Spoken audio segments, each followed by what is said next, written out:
Olá, seja bem-vindo a mais um episódio do Somos Mais Que Um.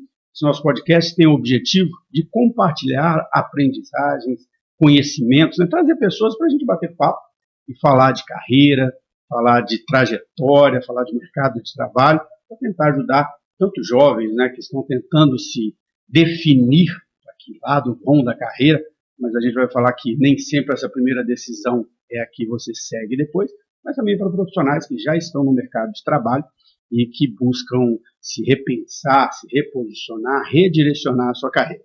E hoje nós estamos aqui, vamos falar com a Maria Alice, que é uma companheira de trabalho, professora universitária nos cursos de recursos humanos, de RH, e além disso, uma profissional da área de RH e também diretora da ABRH na Regional Noroeste Paulista. Não sabia dessa sua atuação, legal isso. E o nosso bate-papo hoje aqui vai ser muito sobre essa questão tanto do trabalho, da atuação na área de recursos humanos, quanto do mercado de trabalho. Mas para isso, lógico, a Maria Alice vai contar um pouco dessa história dela. Então, Maria Alice, seja bem-vinda e gostaria que você contasse um pouco dessa sua trajetória até aqui. Obrigada pelo convite, professor. Vou te chamar de professor, né? Não perdeu. De Cachito. Bom, como você disse, a gente faz uma escolha lá atrás, né? E a vida vai levando a gente para o outro lado. Eu sou administradora de formação, me formei pela UERJ, Universidade Estadual do Rio de Janeiro, sou carioca. Ainda tem um sotaquezinho. Estou aqui em Ribeirão já há bastante tempo. E, enfim, quando eu estava na faculdade, eu saí da faculdade, trabalhava em marketing. Era o boom dos bancos de varejo, uma grande concorrência entre os bancos, pela pessoa física, inovação, Bameirindos, Banco Nacional, Unibanco, e era uma área muito pulsante, que investia muito em marketing. Eu era gerente de produtos. E, enfim, continuei nessa jornada por um tempo. As centrais de atendimento eram o grande canal de distribuição. Eram gigantescas, né? Exato. Então, um business mesmo, de treinamento, de atendimento, de workforce, de profissionais de TI, enfim, era uma rotatividade muito grande. Rotatividade muito grande, e algo bem complexo. E era basicamente, as agências estavam migrando o modelo, diminuindo o número de atendimentos na agência, começando os débitos automáticos, as centrais de atendimento, então era um processo realmente de vanguarda na época. Muito legal, ter participado um pouco desse processo. E centrais de atendimento é pessoas. O tempo pulsa pessoas, o tempo todo. Eram 1.000 pontos de atendimento, enfim. Gigantesca. Uma engrenagem que é gestão de pessoas o tempo todo. E assim, desculpa só cortar, porque eu acho que é interessante isso. Muita gente e muito complexo, porque você tem pessoas, em geral, primeiro emprego, sendo treinadas, não tem muita atenção, muita cobrança, então é realmente complexo lidar. Muito complexo. O jovem, que às vezes estava na faculdade, precisava pagar a faculdade, trabalhava meio período, turnos, um operador de telemarketing trabalha 6 horas, e muitos fizeram até carreira, alguns viraram líderes, enfim, viraram coordenadores de central, então era gratificante ver o pessoal se desenvolvendo. E dali, nunca pensei em trabalhar com RH, carreira voltada para marketing, mas central de atendimento é algo tão complexo em termos de capacitação e treinamento que tinha uma estrutura de treinamento, apartada do RH, E eu fui convidada para trabalhar com treinamentos. E aí começou esse processo de gestão de pessoas, eu gostando bastante, digo que fui picada pelo bichinho do RH, algo que me apaixonou. E de treinamento, eu cuidava especificamente de treinamento, passei a assumir o RH e passei a cuidar dos outros subsistemas. E aí começou a trajetória, que já tem uns 20, a gente começa a falar de idade, uns 25 anos. Não é bom não falar. Você sabe o que é interessante que você está contando? Porque a minha trajetória até chegar a professor também é muito parecida. Eu sou da área comercial, sempre fui, trabalhei em grandes empresas, na Ambev, tinha equipes muito grandes, e num determinado momento da minha carreira, eu tinha tanto vendedor, e eu treinava ele o tempo todo, E um dia eu falei assim, sabe o que eu gosto de fazer? De dar treinamento. E aí eu quero ir para a área, quero ir para a educação. Só que a gente sabe que dar aula para graduação, é completamente diferente. Verdade. De dar treinamento. A pessoa está lá, ela sabe que você é o chefe, você tem prestar atenção. Agora, dá uma aula sexta-feira à noite, né? Segundo horário. Na graduação.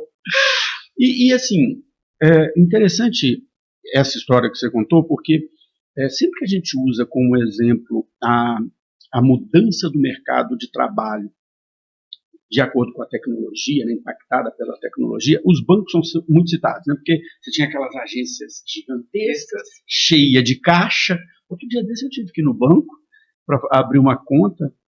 Gente, não tem caixa. Todo mundo é gerente, todo mundo sentadinho numa mesa. Você olha para o público, a grande maioria das pessoas idosos, que ainda gostam de ir na agência. E o interessante é que você contou dessa transição que talvez aconteceu aí há uns 20 e poucos anos atrás, e agora a gente tem uma segunda mudança, porque esses centrais de atendimento já não fazem mais sentido. Não fazem mais sentido, exatamente. A gente não tem mais esse canal humano, né? E desde aquela época era um desafio, porque foi desafiador tirar o cliente da agência, né? Colocá-lo num atendimento eletrônico, a gente chama de URA lá, que todo mundo odeia. E o segundo passo foi humanizar isso, enfim. E hoje a gente nem faz mais sentido esse canal, né? Esse canal. Agora me conta uma coisa, você aí depois, acho que temos uma história parecida nesse sentido, a gente começa no treinamento e de uma hora você fala assim, pai, por que eu não viro professor, né? Exato. Como é que foi essa transição para a academia, né, para dar aula em faculdade? Eu acho que essa vocação, essa coisa da docência, de treinamento, me puxou. Eu comecei a dar aula ainda no Rio de Janeiro, uma disciplina de um curso de marketing, graduação em marketing. E vim para Ribeirão, iniciei minha carreira aqui em RH e tive a oportunidade de começar a dar aula, né, um convite para começar a dar aula na Barão. Dou aula na Barão também.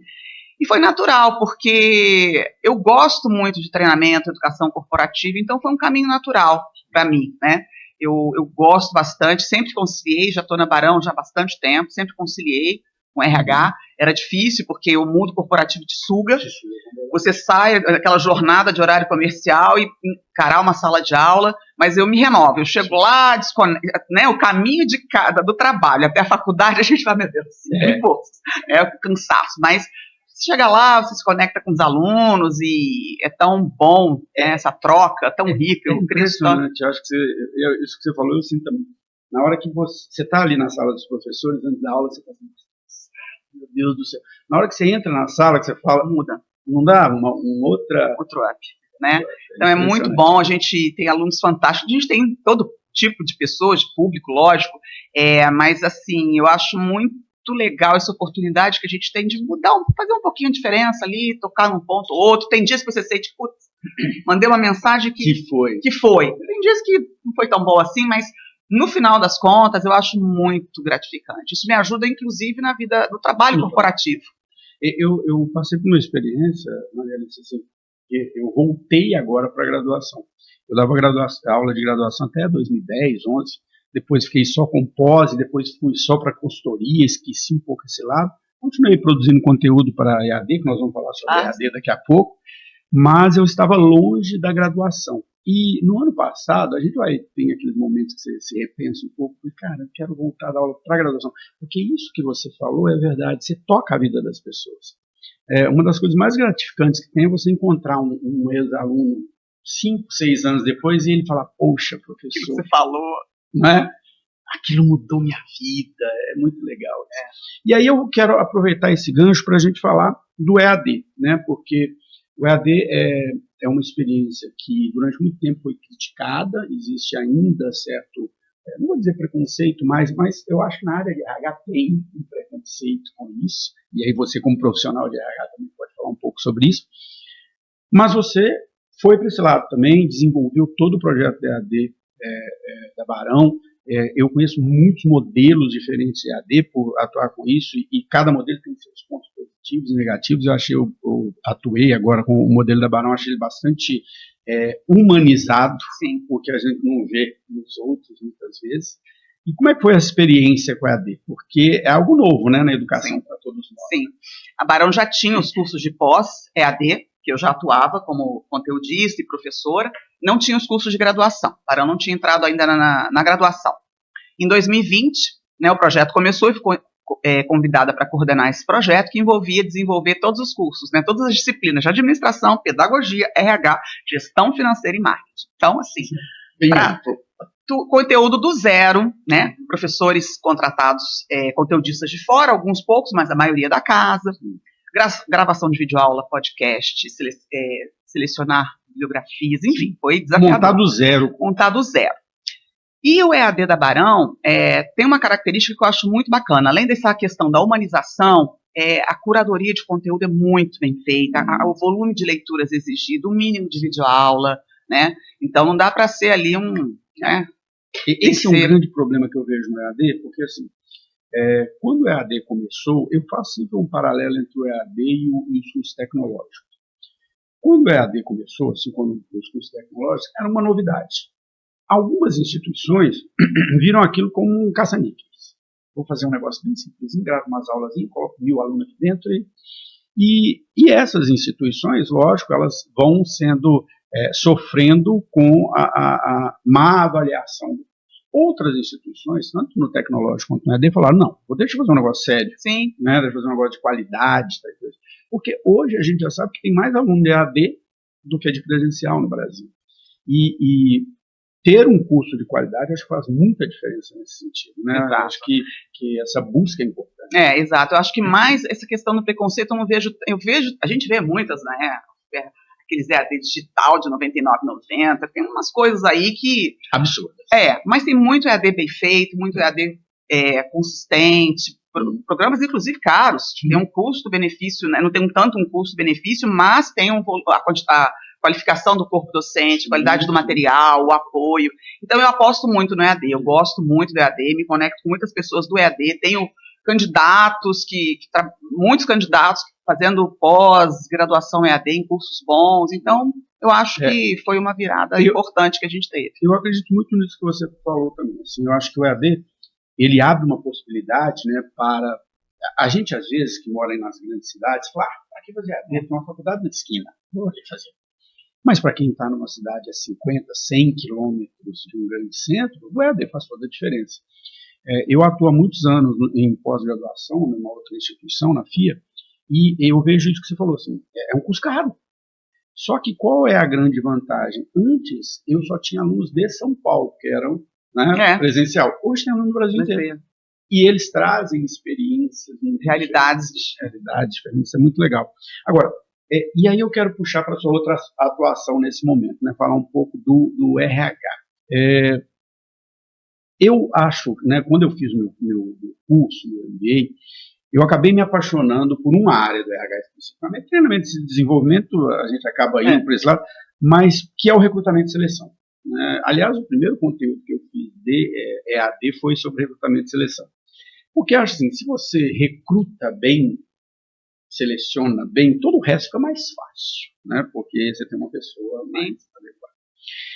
Mas, de certa forma, e aí eu queria a sua opinião, eu vou dar a minha opinião aqui. De certa forma, eu percebo que o processo seletivo, ele é um pouco, não vou dizer a palavra preconceituoso, mas ele tem algumas coisas, tipo assim, quem estudou numa escola, numa faculdade pública é melhor do que quem estudou numa faculdade particular.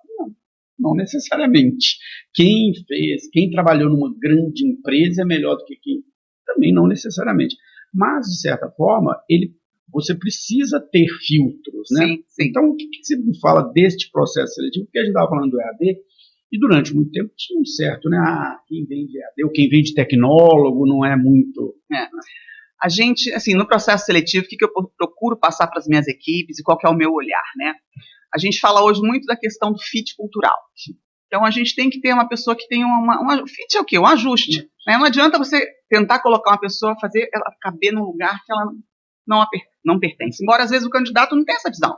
Ele está buscando emprego, ele está querendo se recolocar, fazer uma transição e vamos embora. Aplica para todas as vagas, está tudo certo. Da ótica dele, ele está buscando. E qual que é o olhar que eu tenho, que eu passo para as minhas equipes? A triagem, aquele momento de triagem que a gente faz com muita rapidez, né? Porque você ler, né, currículos ali é um volume, que a gente invista um tempo. Se a gente tem dúvidas, né? A gente marca aquele candidato e a gente faça um contato com ele, né? Da dúvida, faz contato. Mas, nossa, você me deu uma meta de fechar essa vaga em 10 dias, como que você fala com todo mundo? faça isso, né? Então, esse é um primeiro ponto. Procure fazer uma triagem bem minuciosa. Olha, muitas vezes o currículo, o LinkedIn, e aí os candidatos, fiquem atentos, a gente pode gravar um podcast disso. Só sobre isso. Tem currículos que não tem telefone, tem LinkedIn que não fala as grandes realizações. Você quer saber o que a pessoa fez, as entregas. A pessoa cria o LinkedIn só para poder dizer que tem. A escola, como foi a sua pergunta, é importante? Claro que é, mas não é tão importante assim quanto as entregas, o que ele fez, a jornada dele, o que ele entregou. É o que eu mais olho, quando eu olho o LinkedIn, quais foram as entregas dele. Depois eu olho a escola. Nossa, ele fez isso, putz, isso é bacana para nós. E aí o comportamental você vai conhecer na entrevista, óbvio. Mas o primeiro perfil, eu olho as entregas, as pessoas não focam nas entregas. Então eu acho que esse é um primeiro ponto. Eu falo para as minhas equipes, olhem as entregas, a escola é importante? Claro que é. Mas a experiência, tem muitas vagas que eu preciso de experiência. Não, eu digo assim, a questão da empresa, por exemplo, trabalhar numa grande empresa ou não, tem muito a ver com o que você falou do fit cultural. A pessoa que sempre trabalhou em empresas familiares, ela vai ter uma dificuldade de viver no mundo corporativo de uma grande empresa. E o contrário também é verdade. O cara que veio da grande empresa, ele sofre numa empresa familiar, né? Depende também muito do momento do que a empresa está buscando, né? Dependendo do negócio, quando você está numa estruturação, às vezes, você precisa de uma pessoa que tenha tido passagem por tenha vivido vários desafios, tenha tido... Aí você precisa de um perfil de alguém que já empreendeu dentro da empresa, né? Se às vezes é uma vaga de substituição, que você quer apostar num talento, você tem um tempo maior. Então, é muito complexa. Uma vaga, você precisa realmente se debruçar sobre ela com o gestor, né? Com a tua equipe, para realmente você... Quando estiver avaliando os candidatos, você pensar, fazer conexões, puxa, isso pode ser legal para essa vaga, ou isso não é legal. Então... Eu acho isso aí um ponto, lógico, empresas mais organizadas, menos organizadas. Mas eu vejo que existe uma dificuldade da própria área demandante, da área que pede, de entender o que ela está buscando. Né? As descrições de cargo, muitas vezes, são muito vagas, né? Não dizem aquilo que efetivamente precisa, e quando a gente fala do fit cultural, não tem o da empresa, mas também tem o da equipe, né? Porque cada equipe dentro da empresa tem uma cultura diferente. Exatamente. Né? Então... E estava essa semana no curso, na disciplina de recrutamento, os primeiros assuntos que a gente fala dessa descrição de perfil, o gestor, né? Mas não está lá o perfil que eu quero? Você olha lá. Mas não, você pode estar, gestor, nesse momento, querendo alguém para dar uma provocada, para dar uma mexida no time. Você pode estar querendo alguém que traga um conhecimento que a tua equipe não tem, alguém que realmente tem já trabalhado com determinada ferramenta, com determinado processo, você queira trazer isso para a tua equipe. Então, cada vaga, gente, é única, não adianta, não tem receita de bolo. Sim. E assim, você falou aí depois da gente fazer um podcast só sobre isso, acho que eu vou te chamar de novo, nós vamos fazer só sobre isso, senão nós vamos ficar nesse assunto aqui. A questão também, assim, quando a gente fala hoje, né, do grande desenvolvimento tecnológico, das IAs principalmente, se discute muito o impacto das IAs sobre cada profissão, sobre cada atividade. E aí eu acompanho muito esse mercado, estou sempre presente no LinkedIn, sempre buscando me informar sobre isso. Existe hoje uma crítica, porque você falou uma coisa importante da análise do currículo.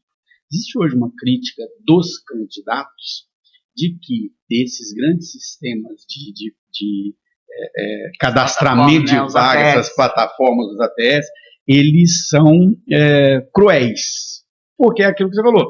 Às vezes fica na dúvida, o humano vai olhar e falar, não, peraí, será que é isso aqui?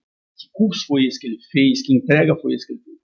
E o ATS não, ele vai olhar o seguinte, palavras-chave, e hoje já existe uma crítica, né, dos candidatos. Existe. E como é que você acha que é um impacto? Não só no recrutamento e seleção, né, tem os outros subsistemas do RH, treinamento de desenvolvimento, remuneração, tudo isso, mas como é a porta de entrada, né, como que você vê o impacto dessas tecnologias sobre o processo seletivo? Eu sou super a favor de tecnologia, acho que a IA veio e a gente vai ter que aprender a trabalhar com ela. Não acho que a IA, ela pode roubar, ou ela pode modificar algumas atividades, tarefas, mas a gente vai ser convidado a fazer outras, né, a gente vai ter que mudar o nosso olhar. E particularmente nessa questão aí do recrutamento, eu acho que a empresa precisa, né, os recrutadores, o RH, precisa fazer um dever de casa muito grande de calibrar a sua ferramenta. Vê o nível vê o que está chegando para você via uma plataforma. É o que você está buscando? Porque na correria do dia a dia, você quer fechar a vaga, o gestor está aqui, preciso vender. Cadê minha vaga? Cadê meu candidato? Então, você na pressão, a IA te trouxe, a plataforma, mas começa a entender o seu histórico, o que está vindo, a seleção, ajusta seus parâmetros. Então, eu acho que esse é um exercício que é humano, não é? Então, esse olhar sobre a plataforma, sobre os processos, calibrar os perfis, eu acho que esse é um trabalho grande, né? Para tentar eliminar esses vieses que o processo traz, inclusão de diversidade. Então, acho que o trabalho do RH vai ser muito nesse sentido, porque a IA veio para ficar, gente. Eu acho que você falou uma coisa que é a minha opinião também, Maria Alice. As IAs, elas vão modificar várias profissões. Eu percebo isso na minha atuação como consultor. Tinha análise que eu tinha que fazer de dados que eu levava um dia para fazer. Ela vai me ajudar a fazer em 1 hora.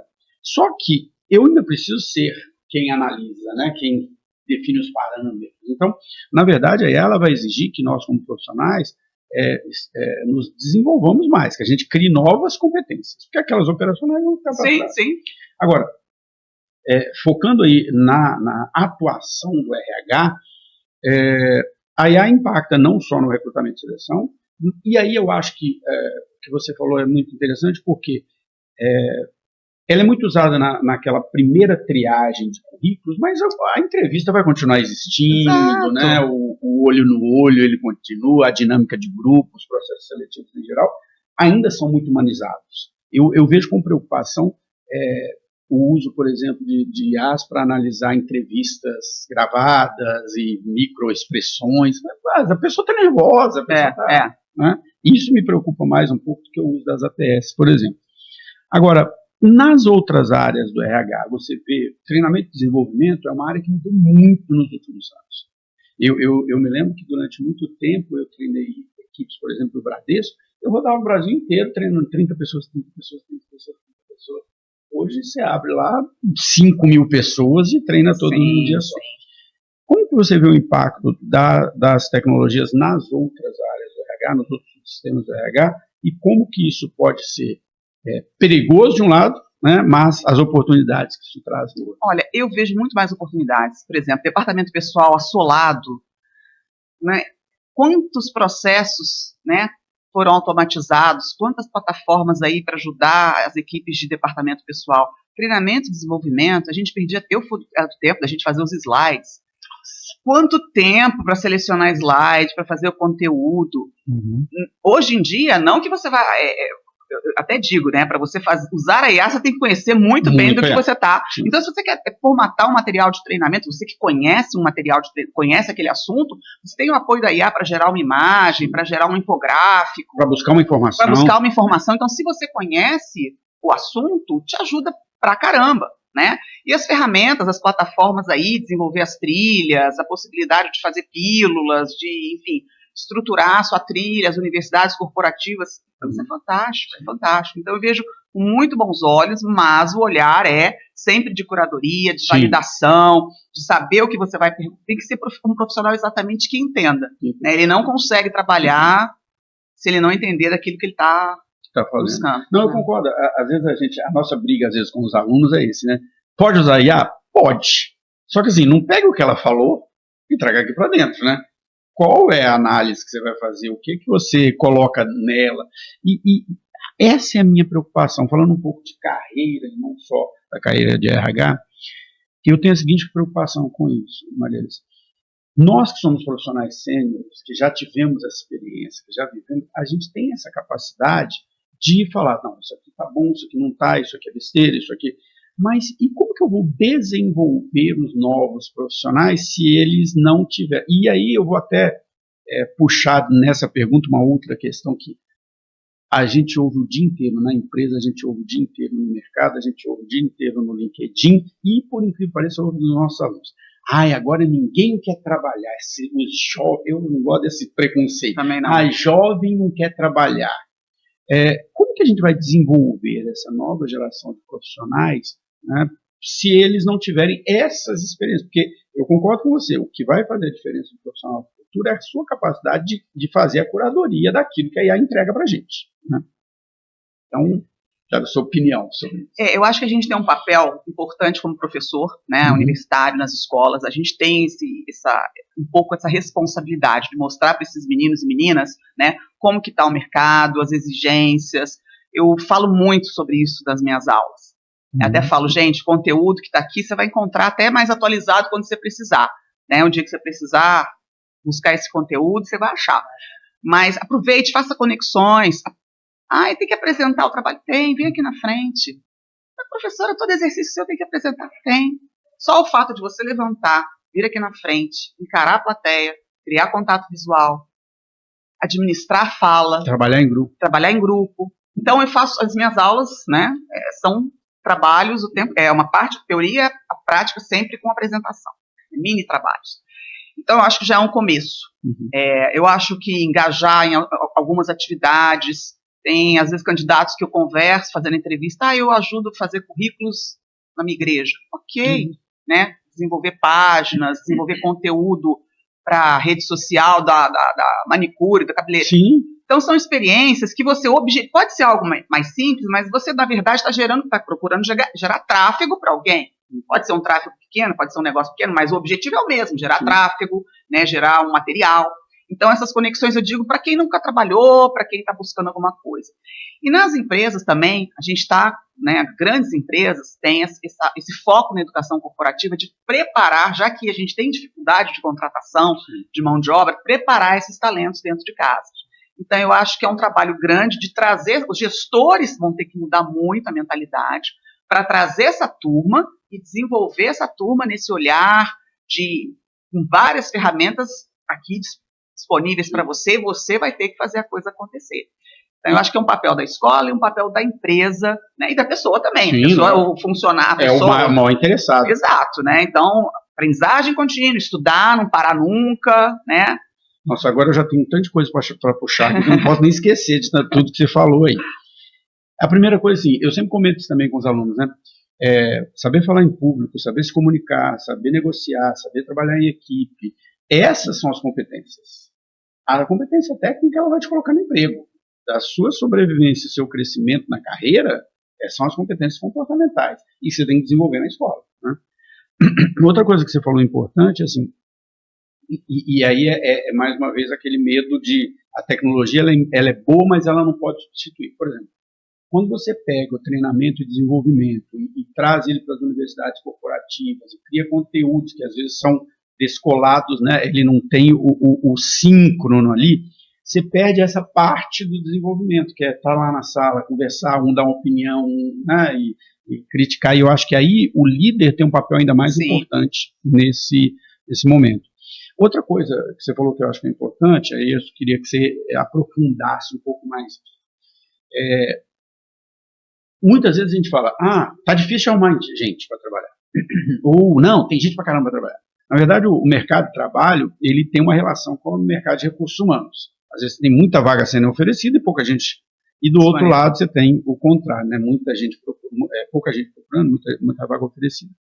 A gente passou nos últimos anos por vários momentos diferentes. Então, você tinha ali uma época, um pouco antes da pandemia, na segunda metade da década passada, em que o desemprego aumentou muito, você tinha muita gente procurando emprego, e, engraçado, as empresas param de investir em treinamento e desenvolvimento. Agora você tem uma outra realidade, né? Assim, tem gente para trabalhar, uma dificuldade. E aí a empresa volta a investir muito em treinamento. O que você acha, assim, deste momento que nós estamos passando agora, em que há um baixo nível de desemprego, mas também há uma falta de capacitação para cargos mais complexos? O que você está achando do mercado de trabalho nesse momento? Eu acho que a gente tem uma dificuldade de suprir vagas, principalmente as mais qualificadas, que exigem um maior tempo de experiência, e, inevitavelmente, a gente vai ter que abarcar uma parte desse desenvolvimento. Você estava falando de um treinamento ser, por exemplo, EAD, né, o funcionário faz, de repente não tem tanta conexão, mas aí esse treinamento, esse formato, essa trilha, tem que ter algo que leve ele, uma atividade que leve ele a desenvolver um projeto com o líder dele, com a equipe dele, para gerar conexão. Então tem uma parte falta de qualificação, que a gente vai ter que trabalhar dentro da empresa, e o gestor tem que trabalhar, não tem jeito, né? Então, muitas contratações a gente faz uma aposta na pessoa, pela energia, pelas entregas que ela teve, enfim, pelo comprometimento, e essa pessoa também tem que se comprometer de fazer a parte dela. Mas a gente não vai fugir de ter um trabalho de capacitação importante. E aí entra a capacitação dos líderes, né? Porque a gente tem uma dificuldade muito grande nessa capacitação. Ainda aquela história meio antiga no RH, mas que a gente tem que falar sobre liderança, que é a história de ser chefe, ser líder, né? Um dos papéis do líder é desenvolver. E muitas vezes eles não estão preparados para isso. E aí eu queria pegar, até falando disso, mas pegar um gancho em uma experiência sua que eu achei fantástica, foi o seu processo lá, que você, um grande desafio de recrutar pessoas para as Olimpíadas 2016. Eu imagino que foi uma coisa louca, e não só recrutar, né? Capacitar essas pessoas. Eu não dormia, falava, gente, não vai dar tempo, não vai dar. Eu não dormia. Conta essa história um pouco pra gente. Era na Vila Olímpica, né, no Rio de Janeiro, 5.000 auxiliares de limpeza, conservação para a Vila Olímpica, e literalmente a gente ia em várias comunidades, em todos, em rádios, enfim, né, várias fontes aí de recrutamento, uma equipe gigante e dividida em células, né, uma célula só para pegar o documento, outra célula para conversar, outra célula para explicar o horário de trabalho, e treinar essas pessoas. Era quase uma linha de produção. Era uma linha de produção. Enfim, a gente conseguiu, por conta de um apoio muito grande de várias associações no Rio de Janeiro que nos apoiaram, né, uma equipe ótima que a gente teve, uma equipe gigantesca, um apoio muito grande nesse sentido, porque toda essa logística, né, extremamente complexa.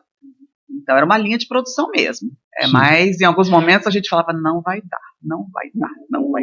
Tem uma coisa interessante na atuação da área de recursos humanos, aí eu queria entrar um pouco na sua experiência na área de RH. Uma coisa interessante é o seguinte, que você acaba passando por empresas completamente diferentes e negócios completamente diferentes, né? Essa sua experiência é completamente fora da curva, né? São poucos eventos desse tamanho que tem, e o interessante, né? Um negócio com início, meio e fim. Não é algo que vai, né, dar uma continuidade, então é uma experiência completamente diferente. Mas nas empresas, em geral, né, você um dia está numa empresa industrial, num dia você está num banco, hoje você está na Crossmedia, que é uma empresa de produção audiovisual, que deve ser algo completo, porque aí é outro tipo de competência, né? Exatamente. Criatividade. Exatamente. É bem diferente. Você tem que entender, né, o seu público nesse sentido. Você estava falando aí da questão do desenvolvimento de líderes. Eu falo muito isso para os meus alunos, né? Se apresentem para as jogadas. Quantas vezes eu já recebi um funcionário novo, aí eu peço para o mais antigo, faz isso aqui para ele e tal, e às vezes já tive reclamações, mas eu estou tendo que ensinar. Já tive os dois perfis, a pessoa que, nossa, que legal, que bacana, me dá, eu quero, e outros que, né? Então, se apresente, né, para jogadas, trabalhe em equipes multidisciplinares, às vezes a empresa tem uma frente de trabalho, vamos trabalhar, sei lá, um comitê para melhorar tal processo, vá, né? Participe, que isso é competência, é repertório que você ganha, poder de argumentação, trabalho em equipe, né? Então, acho que isso é uma coisa muito importante. Você sabe que isso é uma das coisas que mais tem me chamado a atenção. Eu não tenho esse preconceito etário, não tenho nada disso, mas uma coisa que tem me chamado a atenção nos últimos anos, principalmente depois da pandemia, nas empresas, é uma postura dos funcionários dizer assim, isso não está na minha descrição de cargo. E toda vez que eu ouço isso, eu falo assim, para você crescer profissionalmente, você vai ter que sair da sua descrição de cargo. Exato. Porque senão você vai fazer o resto da vida a mesma coisa. E aí, isso traz para uma coisa que eu ia te perguntar lá na frente, mas eu vou trazê-la aqui para agora para te perguntar isso. Durante muito tempo, as empresas sempre foram cobradas pela saúde física dos funcionários, garantir a segurança do trabalho e tudo mais. Mas a gente vê uma preocupação cada vez maior com a saúde mental. E agora é lei, né? Sim, a partir desse ano, lei. As empresas têm que se responsabilizar. Mas eu vejo uma grande interrogação nisso, porque, assim, lógico, existe os problemas de saúde mental causados pelo próprio ambiente de trabalho. Eu sempre falo que assim, gente, ambiente de trabalho é uma coisa louca. Você passa 8, 10 horas por dia com um tanto de gente que você nem conhece, que tem uma religião diferente da sua, que torce para um time diferente do seu, que tem um pensamento político diferente do seu, e você tem que conviver com aquela pessoa 8 horas por dia o objetivo de um se choca com o objetivo do outro. É um ambiente tóxico mesmo, não tem como não ser. Mas como entender assim, o que é saúde mental do trabalho e quais são os problemas que a pessoa às vezes traz de outros lugares, mas que impactam também. Acho que esse é o grande desafio. O grande ponto. Inclusive porque a gente não tem candidato na entrevista que fala, eu deixo a vida pessoal lá fora, eu chego na empresa. Gente, isso não existe. A gente nem fala isso na entrevista. A gente não precisa falar isso não, a gente sabe. Né? Como que eu vou trabalhar bem, se eu estou preocupada com uma dívida, se eu estou preocupada com meu filho, com meu marido. Tem um botãozinho. Não tem jeito, né? O que você tem que fazer? O mundo não tem culpa ali dos seus problemas, você tem que aprender a administrar, aprender a cuidar dos seus prazos. Óbvio, se você tem um espaço numa empresa, que você tem uma abertura com o seu gestor, e ele te conhece, procure criar esse espaço, mas você tem que saber gerenciar esse tipo de situação para que o mínimo de problemas aconteça, mas é algo que vai estar ali. Então, o máximo que você puder, como empresa, criar um ambiente de conversa, de apoio, isso é liderança. É a liderança que faz isso. Né? Então, às vezes, só o fato do líder falar, não, fica tranquilo aí, vai no teu ritmo. A pessoa já baixa um pouco a pressão, faz, sabe, um olhar, vai lá, sabe? Então, esse tipo de contato, de apoio, tem que acontecer. Eu acho que há uma confusão, quando se fala de saúde mental nas empresas, de falar assim, a empresa tem uma sala que tem sinuca, não é isso. A saúde mental, ela está nas relações. Né? Se você tem um chefe que tem uma postura de assédio moral, se você tem um chefe que só pensa no número, é o que você falou, a estrutura de uma empresa ela é um grupo social, com os seus líderes, com as pessoas positivas, as pessoas negativas, e mais uma vez, recai sobre a liderança muito esse trabalho, e aí também, eu quero trazer a sua outra atuação, nós já falamos de um tanto de coisa aqui. Na área de recursos humanos, não só como profissional de recursos humanos, mas atuando na BRH, que de certa forma tem um papel de desenvolver os profissionais de RH. A área de RH é uma área muito complexa, porque ela tem tantas atividades diferentes que você tem profissionais muito diferentes. Então, por exemplo, você pega a área de DP, geralmente advogado, contador, que vai trabalhar na área de DP. Você tem a área de recrutamento e seleção, geralmente é psicólogo, que vai atuar nessa área. Aí você tem a área de treinamento e desenvolvimento, é educador, na área de remuneração, você vai ter que ter o cara do financeiro, é uma área complexa demais, que tem muitas competências. E eu vejo que, muitas vezes, esses profissionais, por exemplo, psicólogos, eles entram, porque essa é uma parte importante, mas aí ela tem que fazer tudo, principalmente das empresas menores. Exato, e o profissional de RH se ressente muitas vezes de, puxa, mas para mim não tem nada, eu sou um profissional como outro da empresa, desenvolvo programas de treinamento, mas quando chega na hora do RH, então a gente tem que olhar muito para esse público. A BRH faz um trabalho muito bacana nas suas regionais, de desenvolver eventos, fomentar conteúdo para associados. A gente tem grupos de estudos online, eu sou mentora de alguns grupos de estudos, a gente se reúne uma vez por mês, tem uma agenda, tem vários assuntos, mas vários assuntos, temas assim, diversos. E é uma oportunidade de conexão para esses associados que já pagam essa associação e tem esse conteúdo. Então, o profissional de RH realmente tem que buscar essa capacitação, e a empresa precisa olhar para isso, que poucas empresas desenvolvem projetos de treinamento específicos para RH. É isso que eu ia te perguntar. Assim, é uma lacuna. Eu vejo que é uma característica dos profissionais de RH que eles acabam tendo que buscar o seu desenvolvimento fora. E isso é até uma característica do próprio profissional de RH, porque ele sabe dessa importância e ele busca. Ele não fica parado. Isso, mas eu vejo que realmente tem uma dificuldade das empresas, até, você falou do treinamento e desenvolvimento, até do incentivo, da motivação dessa equipe, porque isso que eu sempre chamo a atenção, principalmente quando a gente fala de empresas menores, porque quando você está numa empresa grande, tem uma área de recrutamento e seleção, tem uma área de treinamento e desenvolvimento, né? Isso é muito claro, tem um VP separado. Empresa pequena não, a pessoa faz tudo. E uma coisa que eu acho interessante também é a seguinte, né, que, de certa forma, todos os problemas de saúde mental, de estresse, recaem sobre o RH. E a pessoa tem que lidar com o estresse dos outros, né, com a saúde dos outros, e às vezes deixa de olhar o seu. Exatamente. Então a gente tem muitos profissionais de RH estressados, cansados, a empresa precisa olhar para isso, as equipes de RH precisam ser cuidadas, né? Então, é um ponto que eu concordo com essa avaliação. A associação à BRH, ela é voluntária, a pessoa, e quem está nos assistindo aqui, que é do RH, quem quiser associar, eu vou deixar então o link. Sim, né, sim. E eu depois até vou me interessar também. Sim, podem se associar. Conteúdo muito bom. E, bom, agora vamos trazer um pouco para olhar para o mercado, dar algumas dicas, né? A gente falou várias dicas aqui para os profissionais que estão se desenvolvendo, mas vamos falar especificamente do profissional de RH.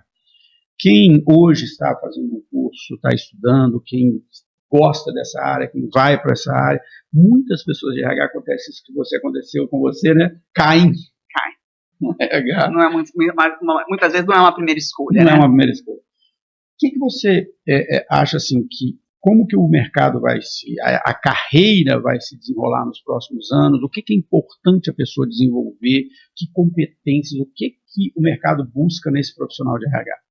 Olha, a gente busca pessoas que tenham uma capacidade, tudo bem, né? A pessoa que está começando, talvez a capacidade dela a habilidade de fazer uma leitura de cenários, uma visão mais sistêmica, ela vai ser desenvolvida ao longo do tempo, né? Isso é algo que você precisa de tempo, né? Que é uma capacidade, assim, para mim, uma das principais competências do RH. Você tem que saber fazer aquela leitura de cenário. O negócio não tá bom ali com aquele gestor, com aquele funcionário, vai dar ruim, ou tá bom, ou você precisa mexer naquele doce ali, ou o que a empresa está te sinalizando que você precisa começar a trabalhar com o teu time. Mas isso é algo que realmente o tempo, né, vai te dizer. Como início, né, como um pontapé inicial, como um primeiro passo aí na carreira, uma boa escola, concluir seu curso, que você conseguir de treinamentos presenciais, online, se aplicar para as vagas, nem todas você vai conseguir, mas uma hora você vai, né? Aplica talvez para uma vaga mais simples, que possa te dar um começo, né? Aceita fazer um monte de coisa, vai. Não fica só na descrição de cargo. Não fica só na descrição de cargo. Tem empresas que já recrutei profissionais para RH, assistentes. Aí nessa empresa tal eu era recepcionista, também fazia contato, fazia agendamento de entrevista, eu lia. Ok, vamos lá. Então ela, pelo menos minimamente para mim, se apresentou como uma pessoa que já teve um contato com o candidato. Ela fazia um contato com o candidato. Então já posso usar essa competência que ela desenvolveu. Já posso usar essa competência. Então as pessoas também precisam, né? Em muitas situações, aceitar uma vaga, aplicar para uma vaga que ela veja uma perspectiva. Volto a dizer, a gente sabe que tem muitos nãos, não é sempre que vai dar certo, né? Às vezes a gente com muita experiência, você recebe um tanto de não. Tem uma parte aí do mercado de trabalho, e esse é outro assunto que, se você quiser, um dia a gente vem aqui e fala só disso, que é o seguinte, né? Eu vivi, isso chegou até mim não por ficar estudando isso, mas pela experiência prática. Eu estou com 55 anos, então eu tenho muitos amigos da minha idade. E aí, de uns anos para cá, principalmente depois da pandemia, mas um pouco antes já vinha acontecendo, muitos foram perdendo emprego. E essas pessoas da minha idade, elas desenharam uma carreira assim, eu vou crescer nessa empresa, eu vou virar um chefe nessa empresa, um líder, um diretor, e o meu sobrenome é o sobrenome da empresa, o carro que eu uso é o carro da empresa, né? Eu sou tal pessoa de tal... E de uma hora para outra, eu vou aposentar e tá bom, minha vida é essa. E aí chegou no meio da carreira, a pessoa falou, tem nada disso, meu filho, seu emprego acabou, você foi mandado embora, essa pessoa não sabe participar de um processo seletivo, ela não sabe procurar emprego, ela não sabe, ela perde a identidade dela, isso aconteceu com diversos amigos que, alguns entraram em depressão, porque o cara viveu a vida inteira assim. Recentemente eu tenho um amigo que está passando por esse processo também, um pouco mais novo até, e existe, né, essa dificuldade, tanto das empresas de entender o valor desses profissionais mais sêniores, quanto desses profissionais de entender que o mercado não é aquilo que ele conheceu há 20 anos atrás, né? E essa é uma pergunta, assim, como que a gente consegue se manter atualizado, relevante? O que uma pessoa que está empregada tem que fazer para não perder? Eu vou até aproveitar e juntar duas perguntas. É o seguinte, eu vejo que algumas áreas da empresa, a área administrativa, a área de logística, elas são muito fechadas dentro da empresa. Outras áreas, como comercial e RH, você tem todo o tempo todo se relacionar com gente de fora.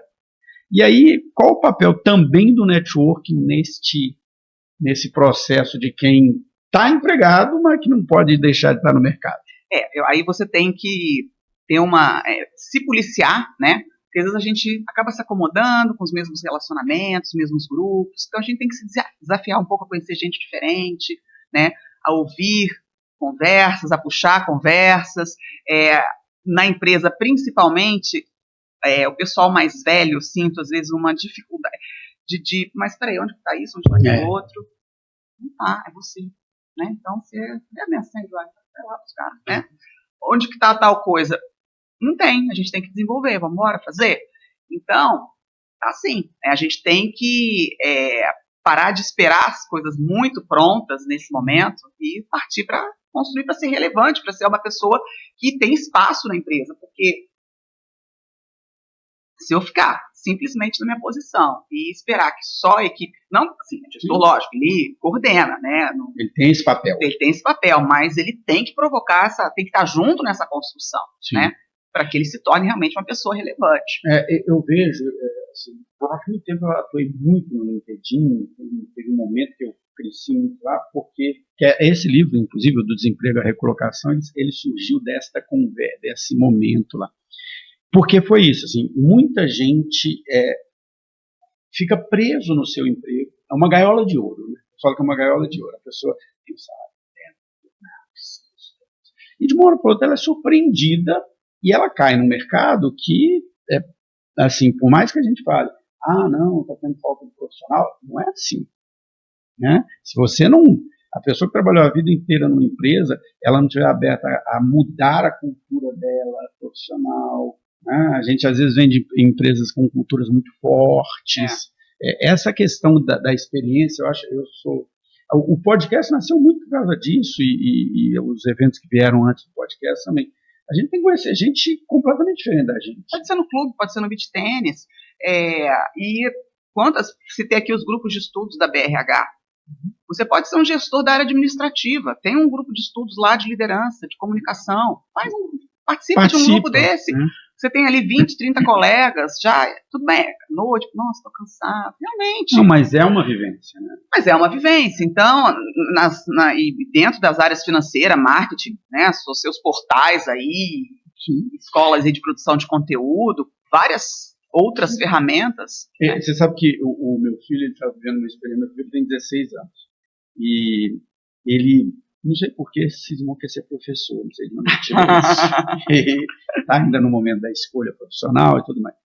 E agora, recentemente, já um mês para cá, ele está fazendo parte de um projeto da escola em que eles vão para uma escola pública ajudar os alunos Isso é muito legal. Muito legal. E eu falei, ele está tendo uma experiência que muitas vezes o jovem profissional, e mesmo um profissional já estabelecido, ele deixa de ter. Né? Porque assim, poxa, você é um profissional estabelecido, você é um profissional de logística, de finanças, vai ensinar, né? Se ofereça para isso, é uma forma de você criar relações que, se por um acaso você for mandado embora da sua empresa desistir, qualquer coisa, você tem uma relação, né? Você criou o network.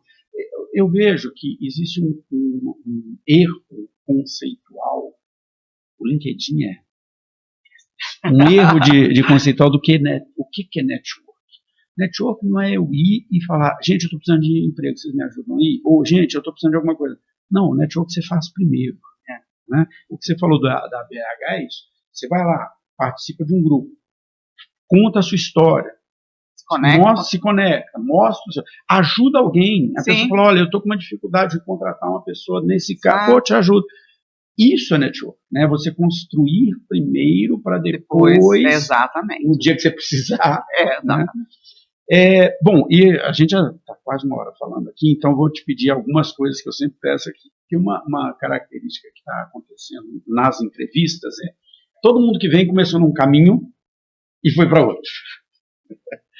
E eu falo isso muito pro meu filho, não se preocupa com a primeira faculdade, faz.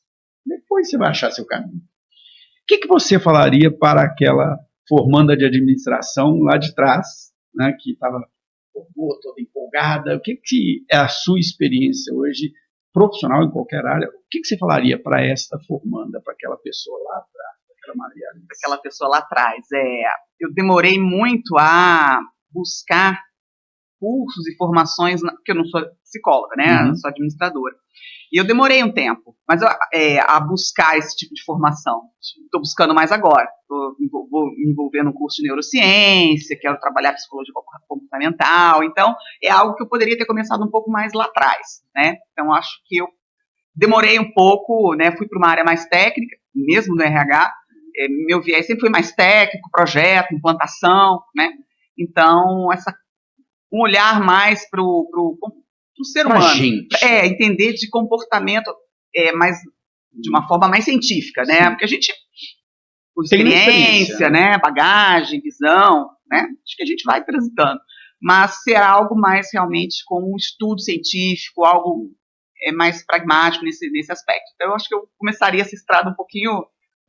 Eu acho que é importante, né? É uma coisa que eu sempre falo com os alunos, falo muito com meu filho também, é o seguinte: nós não temos uma faceta só, né? A gente tem muitas áreas, né? A minha formação em administração, experiência sempre foi na área de gestão, mas eu adoro filosofia, então eu fui lá, fiz um curso de filosofia. Mas o que tem a ver com isso? Não tem nada a ver com a minha atuação, mas isso é importante para você ter outras visões, né? A gente que vira professor, você acaba tendo que desenvolver uma capacidade diferente. E isso que você falou, eu acho que é um recado, né, assim, que não é só para quem vai ir para a área de RH, estudar gente. Você vai ser qualquer atuação. Você vai atender cliente, você tem que entender de gente. Você vai ser líder de equipe, você tem que entender de gente. Você vai trabalhar na administração, você tem que entender de gente, né? As empresas são formadas por pessoas, seus clientes são pessoas, seus parceiros são pessoas. E isso é uma coisa, não sei se você tem essa crítica, eu tenho essa crítica, sobre até o título da área RH, né? Porque recursos humanos vem daquela ideia de que a empresa tem diversos recursos financeiros, recursos humanos. A gente tem procurado mudar, né? A minha área hoje chama pessoas e cultura. Isso. Gestão de gente e cultura. Gestão, pessoas e cultura, a gente tem procurado tirar esse título. Não adianta só tirar o título se não tirar a atuação, né? Tem que ser uma atuação mais integrado nesse sentido. Eu acho que tem a ver com... Por isso que eu peguei essa história, por causa do que você falou. Porque, assim, em geral, as empresas, como enxergavam o RH como recurso, a atuação do RH era mais técnica. Né? Assim, criar descrição de cargo, criar cargo e salário, criar treinamento e desenvolvimento. E hoje eu vejo que as empresas e a área, as pessoas que atuam nessa área estão vendo, não, peraí, além do processo cuidar de pessoas. Estou cuidando de gente. Cuidar de pessoas. Hoje está uma discussão nessa área de, não na academia, e talvez não na área de RH, mas conversando com empresários, eles falam assim, eles querem agora que a gente seja responsável pela saúde mental. Sim. Cuidar de pessoas. Cuidar de pessoas, né? Faz parte de cuidar de pessoas. Bom, né, eu vou te pedir agora para você dar um recado, deixar o seu recado, o que você acha que as pessoas que vão atuar na RH, dos jovens profissionais de qualquer carreira, o que eles precisam saber para trilhar esse caminho aí tão importante que é a carreira? Bom, primeiramente queria te agradecer a oportunidade, né? Como recado, eu deixo o seguinte ponto, né? Acredite, né? Muitos nãos você vai ouvir. Sinta o que te faz bater o coração mais forte. Você gosta desse lado mais de comportamento humano, você gosta de um lado mais prático de projetos, conheça ferramentas, tem uma área do RH, o People Analytics hoje que está crescendo muito. Tente entender qual é o caminho que te faz, que tem mais a ver com você, com o teu propósito. E busque algo nesse caminho, né? Então, eu acho que é um primeiro ponto. Gente, pode parecer lugar comum, estudar, não tem jeito. Isso é algo que eu falo para o meu filho, né? Então, não tem como a gente não seguir esse caminho. E se é uma pessoa do bem, ajude as pessoas na empresa, ajude seu gestor. O gestor também tem problemas, o gestor sofre. O gestor ajuda seu gestor, sabe? Ajuda seu chefe, chega para ele, a coisa não tá boa, fala, o que a gente pode fazer? Vamos fazer isso aqui dar certo, né? Então, seja uma pessoa boa. Eu acho que fazer o bem, né, não significa ser o bobinho, não é questão de ser bobinho. Não, eu entendi. Tem uma postura bacana na empresa, jogue para contribuir. Se você não tem nada para contribuir naquele momento, reflete, se você realmente não tem um ponto ali, mas tente você fazer a diferença para que as pessoas cheguem em você na empresa e vejam, nossa, uma pessoa que vale a pena. Vale a pena, tipo, bacana a pessoa. Eu acho que para mim isso é muito importante, né? E a pessoa precisa se colocar, né? Porque senão você é mais um. Exato, né? Então, olha, antes de encerrar, eu queria pegar um gancho numa coisa que você falou que me assusta, é uma das coisas que mais me assusta nas redes sociais. Essa movimento que eu vejo crescendo nas redes sociais. Não precisa estudar, precisa fazer coisa, besteira. Por que eu vou gastar meu tempo fazendo uma faculdade? Tudo do youtuber, né? Se eu tô, não, e agora tem uns coaches mirins, não sei se já viu, umas crianças falando, o que eu vou fazer na escola? Só se for para ensinar meu professor. Gente, a escola era para te ensinar a ser um cidadão, ser uma pessoa, né? É tudo, não é só o conteúdo. Então, vou pegar esse gancho para encerrar aqui e dizer o seguinte: estude. É uma faculdade, é um curso no YouTube, é um curso livre, é um material que está disponível. Estude, você, mesmo o público jovem que nos assiste, que daqui a pouco está virando pai e mãe, gente, a gente percebe como isso faz diferença, o ambiente que você é criado. A gente, nossa geração, acho que cuidou disso com mais facilidade, não tinha tanto os nossos filhos, eu quero dizer, embora seu filho seja jovem, o meu também, redes sociais, tudo isso já é uma realidade para eles. Mas quem ainda, sei lá, está na faixa dos seus 28, 30 anos, daqui a pouco está tendo filho, gente, é muito importante esse olhar dentro de casa. Dentro de casa. Porque dali surge, né? Olha que coisa interessante, você acabou de dizer. O meu filho, todos os dias que ele vai nessa escola, ele volta com e ele falou uma coisa muito interessante. Ele está com uma turma de meninos, de crianças de 6 anos de idade, estão sendo alfabetizados. Que legal. E aí ele falou, não, tem um que é alfabetizado. Né? E eu acho que foi a fala dele, eu acho que ele é alfabetizado porque acho que na casa dele eles ensinaram ele a ler. Então é legal porque ele ajuda a gente com os outros. Olha só, né? Parece que não, mas a presença da família, mostrando a educação. Eu gosto, assim, aí eu vou falar uma coisa pessoal. Meu pai hoje está com 82 anos, e meu pai e minha mãe têm 82 anos, e meu pai não teve a chance de estudar. Né? Ele terminou nem ensino médio, mas ele sempre valorizou muito o estudo, ele sempre disse isso para a gente. Né? Então, eu tenho um irmão que é professor da Federal, que é doutor, que é pós-doutor, eu tenho uma irmã que é doutora, eu estou fazendo meu doutorado agora, tenho meu outro irmão que também está nesse caminho. Então, assim, a educação, a gente sempre fala isso, a educação nos tirou da onde a gente estava, né? E foi de dentro de casa. Né? Isso é uma coisa que para mim é fundamental. Bom, só se for deixar, eu vou convidar a Maria Alice mais umas 2 vezes aqui para a gente falar de outros assuntos. Mas foi um papo muito legal. A gente falou de RH, a gente falou de gente, mas mais do que tudo a gente falou de carreira, né? Do caminho. O objetivo desse podcast é exatamente falar desta trilha, deste caminho. Cada um tem o seu, mas o importante é a gente ouvir essas histórias, né? Compartilhar e aprender. Né? Quando a gente ouve essas histórias, a gente se inspira a ver que talvez o que a gente esteja fazendo não está certo ou está errado, mas é o caminho, é errando que a gente aprende também. Então, vou convidar você a assistir as outras entrevistas, também assine aqui o canal, né? Seja um seguidor, porque toda semana a gente vai ter novas experiências como essa. Então, até a próxima.